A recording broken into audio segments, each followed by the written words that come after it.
Selamat datang kembali di channel Om Jujur. Kali ini saya ingin membahas atau mereview berita-berita yang kali ini sedang tren ya. Yang paling tren itu sekarang beritanya itu kalau di tahun 2023 itu kita mesti hati-hati karena Indonesia akan resesi.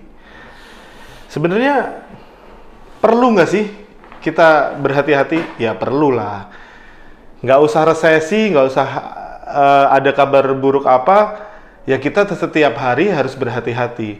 Nah, cuman kabar itu disertai dengan tahun 2023 resesi, hati-hati, kita harus menabung, simpan uang duit cash, jangan belanja, jangan beli properti. Kalau bisa properti dijual sekarang, takutnya nanti nggak punya duit cash, kita nggak punya uang untuk beli.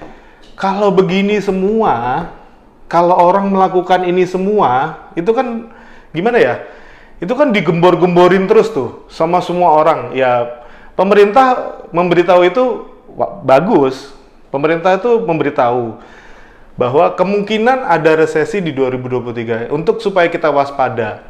Untuk supaya kita berhemat. Tapi kan waspada dan hemat itu memang udah kewajiban gitu. Tapi di lain pihak ada yang bilang, wah ini nggak boleh belanja, nggak boleh boros. Nggak boleh boros mah wajib ya. Maksudnya nggak boleh belanja, nggak boleh beli properti. Wah, kalau semua orang melakukan seperti itu, taruh uangnya di bank, apa nggak tutup itu bank? Jadi ekonomi kita itu akan stagnan gitu. Stagnan itu apa sih? Berhenti.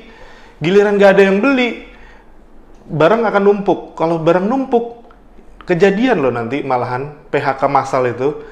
Karena nggak ada yang beli barang perusahaan, mau gaji karyawan dari mana? Gitu kan? Terus, kalau semua orang nyimpen duit di bank, bank bungainnya dari mana? Orang perusahaan nggak ada yang beli. Istilahnya perusahaan kan rekanan bank. Mereka pinjam dari bank.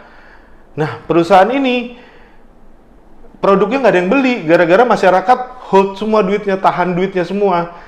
Ya, udah pastilah, itu bank juga kewalahan. Yang ada kalau kita ngikutin saran-saran orang itu untuk berhati-hati di 2023, yang ada malah kita hancur. Itu akan kejadian. Kejadiannya apa? Kejadiannya karena kita mengikuti saran itu. Nah, terus bagaimana solusinya? Kalau kita udah dengar kabar ya, sekarang gini, kita baca berita dengan sambil ngopi lah, sambil santai, nggak usah sambil parno atau gimana. Sebenarnya kan yang krisis itu kan Amerika. Kalau bener dia krisis loh. Kita kan nggak tahu, bener nggak di sana krisis? Jangan-jangan nggak krisis. Eropa, karena mereka lagi perang sama Rusia. Itu mereka resesi karena gasnya ditutup sama Rusia, dan mereka juga nggak mau mungkin ya beli gas sama Rusia. Akhirnya apa? Korbannya rakyatnya mereka kan.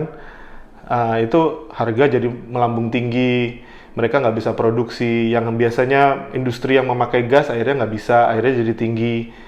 Nah, kalau kita ini Indonesia, marketnya itu produk kita itu marketnya bukan ekspor loh. Market kita tuh lokal. Kebanyakan tuh perusahaan menjual lokal. Kita itu ekspornya tuh sedikit. Ekspornya apa sih paling Indonesia? Kelapa sawit. Kayaknya enggak deh. Ekspor apa? Ekspor elektronik. Beli. Ekspor apa sih? Jarum aja impor. Jepit rambut aja made in China. Jadi kita itu sebenarnya udah menghidupi diri sendiri. Indonesia itu tidak tergantung sama ekonomi dunia. Ya mungkin ada lah ya, pasti yang terdampak gitu. Tapi kayaknya sebagian kecil, karena ekspor kita kecil. Lain halnya kalau sama negara Cina. Kalau di Cina kan banyak ekspornya. Begitu mereka pasar ekspornya berhenti, otomatis penjualan mereka menurun. Nah, kalau di Cina bisnis menurun wajar karena mereka marketnya ekspor. Kalau kita loh, marketnya lokal. Indonesia itu market, buat orang dari luar negeri dan dari dalam negeri. Jadi kita nggak perlu terlalu parno gitu loh. Justru dengan keparnoan itu, kita menahan belanja, kita menahan uang, itu yang akan membuat kita hancur.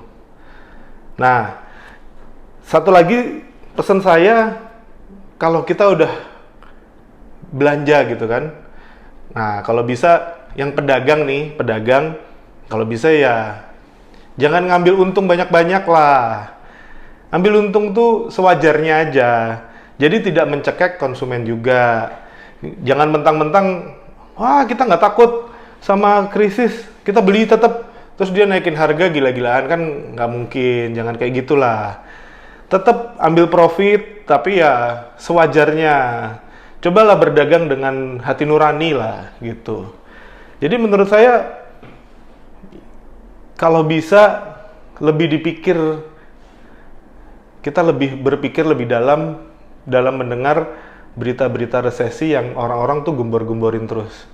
Karena kalau kita nggak saring ya, lama-lama itu hal yang salah itu bisa jadi bener. Kalau disuntik terus, didengerin terus itu kayak propaganda gitu loh, kayak brainwash, kayak cuci otak.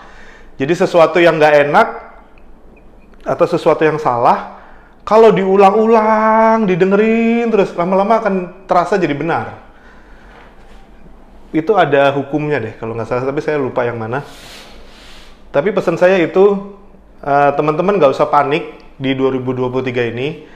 Kalau hemat, itu memang setiap hari harus hemat ya, kita nggak boleh boros. Kalau simpan uang di bank, ya memang harus simpan uang di bank untuk cadangan, untuk jaga-jaga. Tapi sewajarnya aja, kayak kita biasa aja gitu loh. Kayak kita mengalir aja. Karena begitu kalian ini yang punya uang itu berhenti belanja, otomatis itu yang membuat ekonomi kita hancur. Gitu aja sih pesan saya. Jadi jangan takut sama resesi di 2023, takut sama yang di atas. Salam jujur semuanya, bye.